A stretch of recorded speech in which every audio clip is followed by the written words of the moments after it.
Well, it's kind of funny because, I mean, we had a client relationship and had been successful on a transaction, and Joel wanted me to go put together land out on the east side of town around 610 and I-10, which is where their church had been for many, many years. And we put pieces of land together. We were trying to put together 100 acres. And we got almost there, and we got one, kind of the heart of the watermelon, and we couldn't buy it. And so the deal broke. And so maybe a month later, it might have been a little bit more than that, Joel called me and said, Scott, I want us to try to get the Compact Center. And I mean, I can remember this day, the Compact Center, the basketball Rockets playing Compact Center. I said, yeah. And the Houston Sports Authority had already started talking. They were going to move, but it's going to be a couple of years. And I really couldn't really wrap my mind about it. It's just how do you go get the Compact Center? But we went and met, and Joel had me up on the podium after they moved in there and said, this is the guy that did the deal. But we went basically and asked the city if they would do a lease instead of a sale. And not to get too detailed about it, that's how they wrote the RFP, and it was a lot more to it than that. It was major real estate corporation, major city, major church, uses. It was all kind of stuff, because when the Compact Center was built, it had no air conditioning and no parking. You go to an event there, you park in one of those office building parking lots. So the analogy, for a number of years later, was asked to write an article, and I said it was kind of like you had cattle on the land and a little creek ran through it, and somebody dammed up the creek. You know, the cows couldn't get any water. And so when we were negotiating, the people that owned all the buildings said, we're damming up the creek, we're not going to give you any parking. And all the chilled water came from those office buildings. So there was no air conditioning in it. It was like a barn, you know. And so we started going around to all the buildings that weren't owned by the group and started making contracts to where they could shuttle them in. But it all worked out. Everybody was happy. The city was happy. City council voted for it. Big real estate group happy. Everybody's happy, and he still speaks of it pretty regular. But it was an act of God. It wasn't me. We were introduced to him, and you may or may not remember. I probably wouldn't remember, but there had been a long the battle over the last full power television station in Houston. It was tied up in a court case for many years. It was Channel 55, and the case was settled. They had the right to the channel, and so we literally put in a real television station. When I met Joel, they were looking at the old Channel 2 location on West Highland, inside the Loop, and that negotiation was going on, so I did not jump in and try to help with that, and knew that getting into it. But as luck would have it, and there probably wasn't any luck to it, we found a different location that was more suitable to their needs, and they needed to have an antenna with a big dish on it.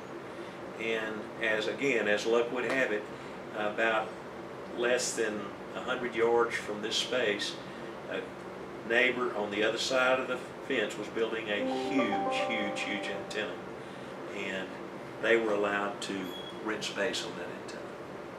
So after that, I can't think, it might have been a year later that Joel called and said, let's look at the Compact Center, and we still do work for them today with some of the other leases that they. Well, Joel decided we were going to look for the Compact Center because the land that we were looking for, it just didn't work. It just didn't work, because we had spent a fair amount of time piecemealing land together.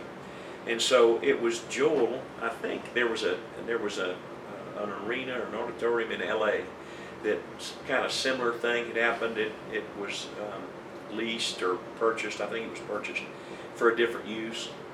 And so he said, let's try to do that. So we had to strategize on, number one, how to do it, because the city was probably going to sell it. And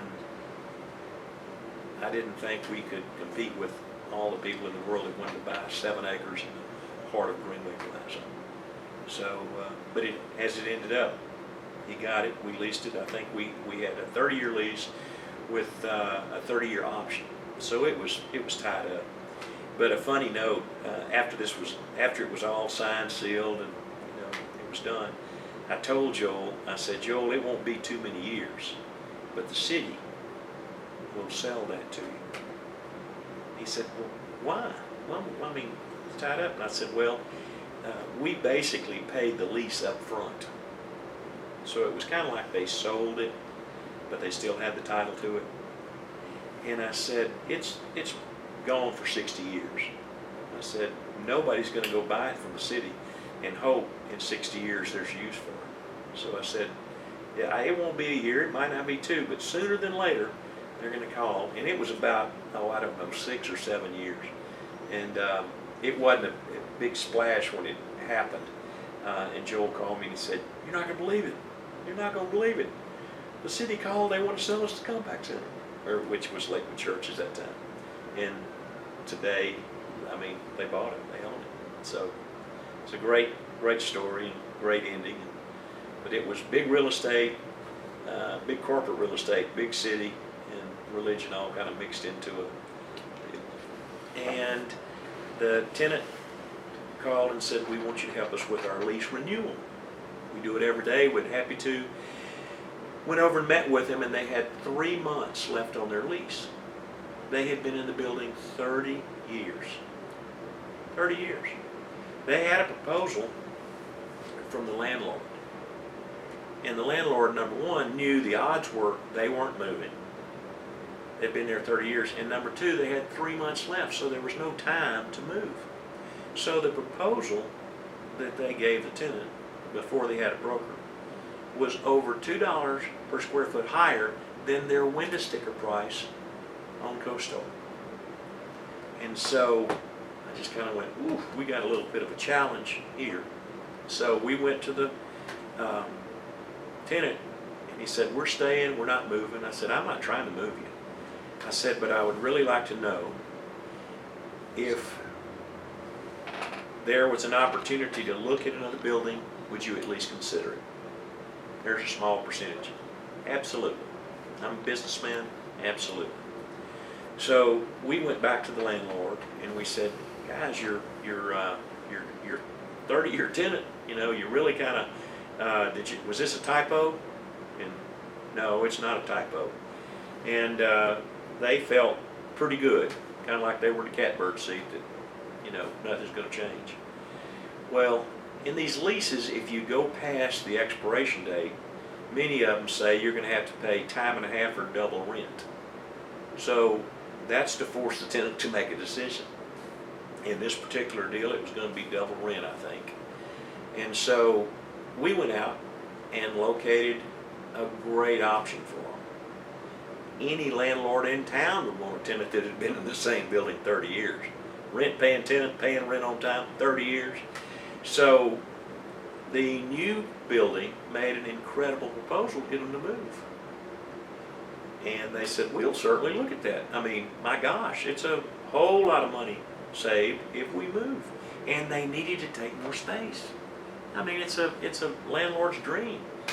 So to make a long story short, we didn't counter the proposal. And about a month went by. So we only have 2 months now. And that building called and said, hey, what are you doing? Want to talk? And I said, really, there's not much to talk about. Why isn't there much to talk about? I said, we're moving. He said, what? I said, we're moving. What do you mean you're moving? I said, we're moving. You didn't want to negotiate with us. Well, where are you moving? Because they really thought it was a bluff. And typically, we don't share that kind of information. We're looking at the market. You know the market. And I said, this is the building we're going to. You call the landlord if you want to. This gig's up. And so they went down there and looked at the building, and they saw it was a real opportunity for us. And they had said we could expand, but we had to stay on our own floor and take the space next door. which is not what the tenant wanted to do. They wanted to take a full floor higher up in the building, but it was going to cost the landlord more money to do it. Well, at the end of the day, we renewed in that space, oddly enough. And not only did we not pay $2 above the asking rate, we didn't pay the asking rate. We paid less than what we were paying on our existing lease, rent rate wise, and we moved to the full floor, and the landlord built it all out brand new for us. The big deal about paying double rent, that they thought we didn't have time to do it, I negotiated that the new building would give us free rent for as long as it took, maybe 3 or 4 months, to get the space built out. So it's a full contact sport. It's not for the faint of heart. And it was a lot of money involved. So some people say, well, that existing landlord wasn't being fair. Fair is a word I never use in business. One man's treasure is another man's trash. They were using all the leverage they could to make as much as they could. And that's what they were charged to do. These particular folks worked for the owner. And at the end of the day, the tenant was happy, got what they wanted. The building probably was not as happy as they could have been, but they kept their tenant, and they needed to keep their tenant. So those are kind of the real world stories that we typically don't talk about and share. I mean, everything can be different. You don't go tell somebody, buy Exxon stock, it's going to go up. You know, you can't recreate everything. There's no guarantee or representation or warranty. But that's kind of what we do more times than not, is understanding the market, understanding the building, understanding the tenant, understanding the negotiations. And you really need somebody that understands contract negotiations. We're not lawyers, we don't give legal advice, but we know the market. We know the moves on the checkerboard. Some of it's checkers and some of it's chess. We're not much for bluffing, we never have been. And I think that goes with our reputation, the folks we've dealt with. We want a deal, we want a market deal. If the market's $30, we want market or maybe a little incentive to move. We're not looking for 20, but we certainly don't want to pay 40. Well, typically they have to lease a majority of the space. So before the tenant gets the naming rights to the building, they might have to lease a full floor, might have to lease 5 full floors, depending on the size of the building. And that's typically what you see. Sometimes the landlord will even put it up there for you. Most times you would hope that you don't have to pay anything for it, and you pay for the sign to be put up there. And when you move, you pay to take it down. But and we've negotiated. I think here a couple of years ago, we negotiated for a group to get the name on the building, and they took 20,000 square feet, which was rather small to get your name on the building. Negotiating is a learned art, and most brokers, everybody in the commercial real estate business is called a broker. You know, whether you're a sales agent or a licensed broker, everybody's just a commercial broker. And because there's really no check and balance in the industry, many times a broker is an expediter of paper. He represents the tenant says, I've got 5,000 square feet, I need 7,000 square feet. Well, the tenant really just knows he needs more space. He doesn't know really it's 2,000 more square feet, but he's guessing. So the broker runs out, looks all over the market, and finds 7,000 square feet. He gets 3 proposals from 3 different buildings, and he goes back and he expedites those and gives them to the tenant. And the tenant says, well, let's go look at these 2. You go look at it. You go through the whole process. But at the end of the day, the landlord broker gives a proposal to the tenant broker. The tenant broker runs and gives it to the tenant. And the tenant says, well, that's too high, I think. And the tenant broker runs back and expedites it back and says, what does expedite mean? Hurry up, get it done. You know, oh, okay. Get it done. He runs back and says it's too high, and I'm going to counter you 50 cents. Many times, and this, a couple of things, really more like 10 common mistakes we see from the tenant are really starting the renewal or relocation process way too late. You should start a year in advance. It doesn't hurt to start early. It hurts terribly to start late. It's kind of like a seesaw.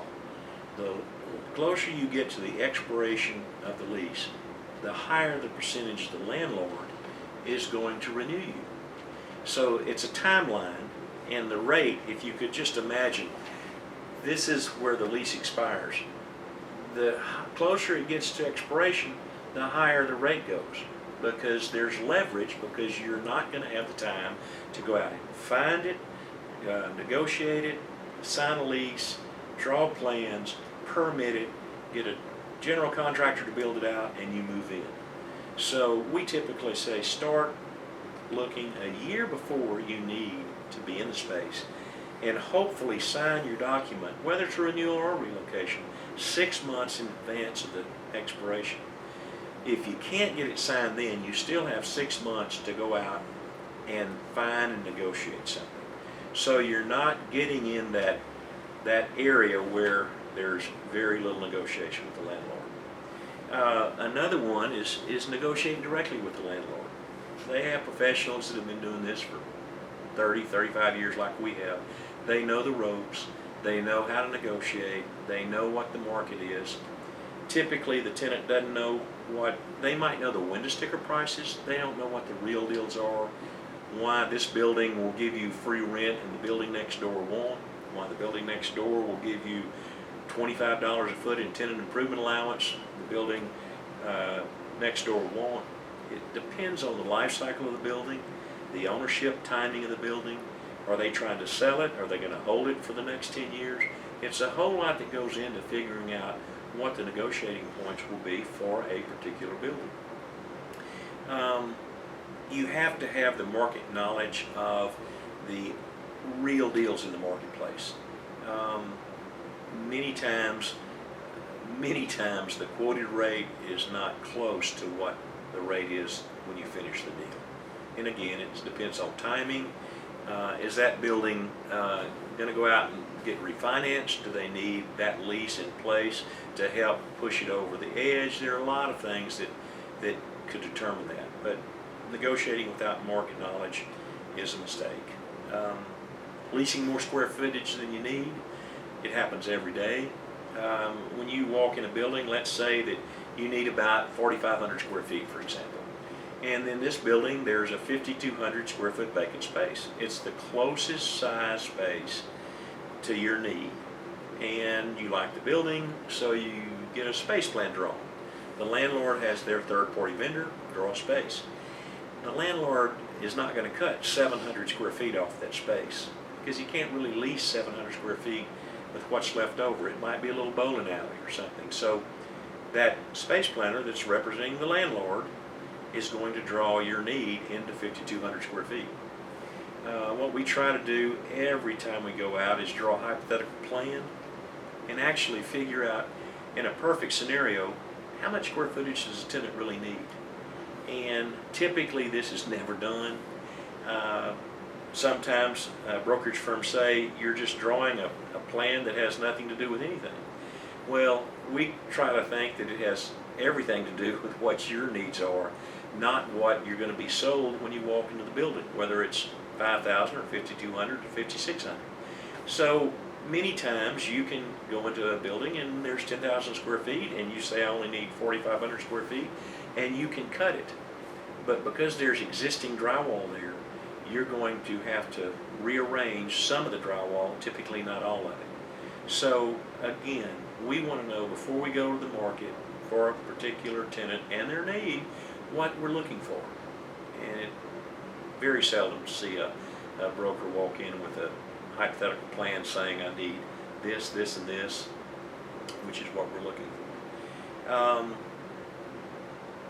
Signing a lease without realizing how the rental rate can go up happens a lot. And it'll be a little hard to explain this, but typically if you're going to have tenant improvement allowance and you're going to have the space reworked, which most do, the landlord draws a space plan, you say you like it, a couple of changes. The landlord says, before I give you a proposal for rent, I need to see what it's going to cost. Very reasonable. Where I grew up in South Louisiana, in Lake Charles, Sulphur, it's a big refinery town. So you always see refinery clouds, and there was one old plant there called Matheson, and it was a yellow haze in the air when you drove through. You can't do it today, but this is a long time. And it stunk. I mean, it stunk. You would just, So when I moved over here, and we moved 18 years ago down to Kemah, I started going down 225, which is through Pasadena. It doesn't smell, it's not bad, but friends would say, you're driving through Stinkadena, because it smelled. And I said, man, when I get to Pasadena, I roll the windows down. Why do you do that? I said, because it smells good to me. It smells like money, because if you worked in the refineries, you had a job, you made money. You have to discount the space, the sublease space, because you're not going to put money into it to retrofit it for a tenant moving into it. So typically, the tenant takes the space as is.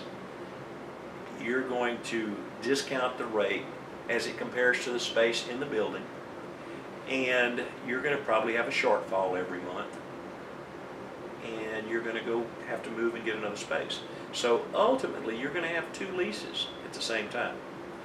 You're still going to be obligated for the rent on the space that you're subleasing. The landlord approves the tenant moving in there, but you're ultimately responsible for it.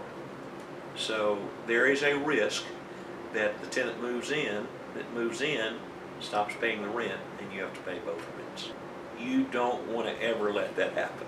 Before you sign the lease, you want to make sure that not only the sublease clause is there, but that the landlord will not be unreasonable in approving the lease. We've seen it with a very large tenant. We had 15,000 square feet we were trying to sublease. The tenant came in there and they wanted the space. It was a big mess, but the landlord didn't want to approve the use because he wanted them to go directly to new space.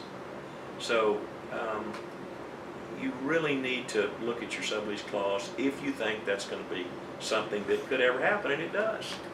But bottom line, if the landlord says they won't be unreasonable in approving the sublessee that you found, that goes a long way, at least in my limited opinion.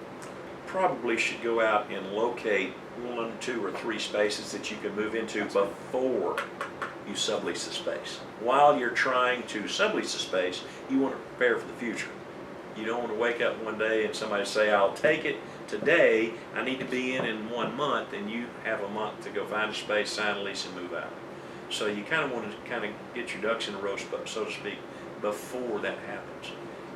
And you can do it the same time you've got it on the market, assuming you're not going to, sublease that space in 2 or 3 weeks. But the longer time you have, the better.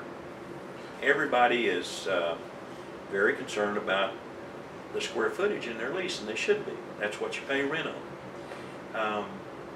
But many times, the tenant broker is given a floor plan, and it's got 8,753 square feet on it. And it has not been measured in who knows how long. So we always recommend having the space measured by an independent third-party vendor. It's not to say anything about the space planner that is the third-party vendor of the landlord, but it's like the old carpenter, just measure twice and cut once. It's we offer that as a service when we're representing a tenant. I don't think many firms do. We think it's just another check and part of the negotiation process. How did it happen? Well, the tenant broker will say, well, it's not done that way. Well, the tenant says, well, why isn't it? Because it just costs me money. And so at the end of the day, you want to look at the broker's scope of services, whether you understand all of them or not. Let him explain to you why this scope of services works.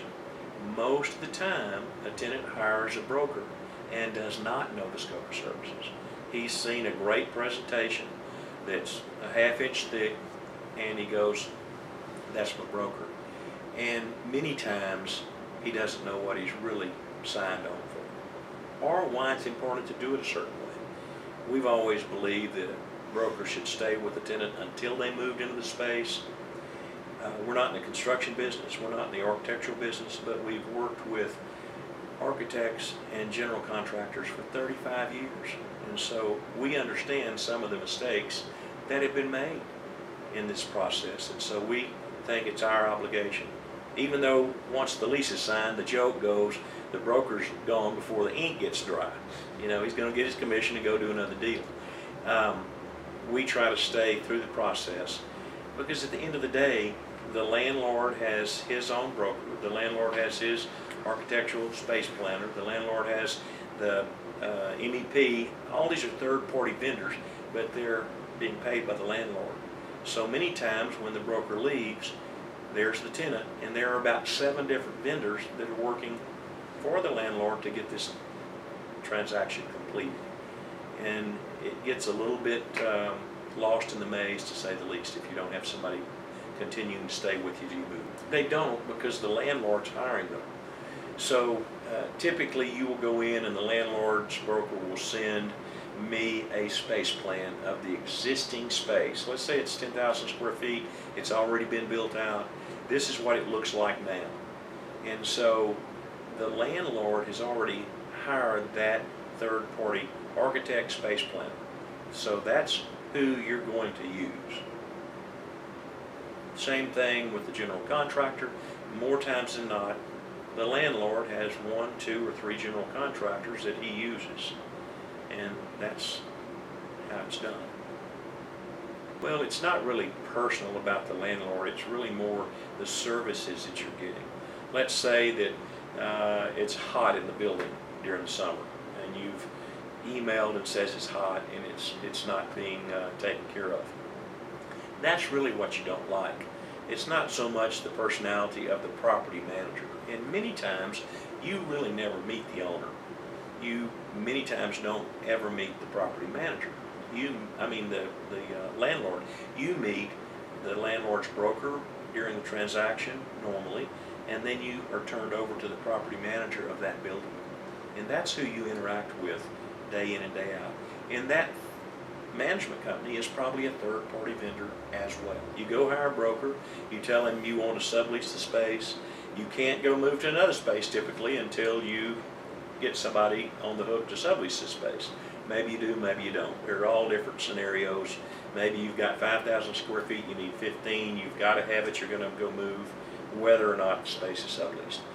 At the end of the day, you want to make sure your lease, when you sign it, gives you the ability to not only sublease the space, but typically the approval from the landlord is not going to be unreasonably withheld. So it's again, a lot more to it than meets the eye. We're not attorneys, we don't give legal advice. We work with attorneys every day. We represent a lot of attorneys and have for years and years on their lease transactions. So it's so important on the front end to take it a little bit slower, we like to say start a year before your lease is up. Even if you know you're going to renew in that building. You need to see what the market bears, what options are out there, because the sad part is a tenant that's been in the office space 5 or 10 years typically pays more to renew his lease than a brand new tenant coming into the building that has never paid 1 dime of rent. Why is that? Because the landlord has to induce a tenant to move into their space typically. He knows that there is moving cost, there's downtime, there's disruption, there's et cetera, et cetera. So probably 70% of the tenants renew at least once, if not more, in the spaces that they moved into. So the landlord that has a tenant in the building and the renewal's coming up knows those same factors. It's a hassle, this, that, and the other, and they might pay a little more to stay where they are than have to move down the street. Find a representative that has been in this business a long time and can lead you through the process, because it's a whole lot more to it than just signing a lease and moving in. It's a lot of pitfalls that you might not realize until after you moved in. So you really need to find somebody that you trust and that has a pretty good pedigree of doing this for me. You interview folks. The easiest thing to do is to say, how long have you been in business? Because Commercial real estate is a tough business to make a living in. It's not for the faint of heart. And so if you've been in this business 10, 15, 20, 30 years, you've kind of earned your spurs, so to speak. It's not to say you're great, but you know the game. It's not your first rodeo. Well, you can do it yourself. Some people get on LoopNet, they find a building, they call the broker that represents the building. This might not be a great analogy, but it's kind of like going to court without an attorney. The other side has an attorney, and so you're kind of playing the game without proper knowledge, so to speak. So the question, in addition to that, is what's it going to cost me? And many times people will say it doesn't cost you anything, the landlord pays our fee. And while that's the truth, the landlord has a commission built into the transaction. And probably 90 to 95% of all the lease transactions in Houston today have two brokers, one that represents the tenant, one that represents the landlord. If you're not going to have representation, you're going in to negotiate with a professional that has many years of experience doing this. You really don't know what the market rate really is. What you do is you can see, like walking on, this is a poor analogy, but if you walk on a Chevrolet lot, you see all the window stickers. You really don't know what the price is going to sell for. You can do all your research and you can get on Edmunds.com and all this, but at the end of the day, after researching 90 days, you really don't know what the company bought the car for and what they sold it to you for. Well, there are certain steps that we recommend going through. Repeat it back. When you hire a broker, you want to understand the process, or what we call the scope of services. And many times, I use the analogy that you have to get your gallbladder out and you go interview 3 doctors that are going to do the surgery, and you pick one that you like. But at the end of the day, after the surgery's over, you really don't know if you got an A, B, or C gallbladder job. What we try to do is show the process that we go through to keep the tenant awake during the surgery so they understand the process.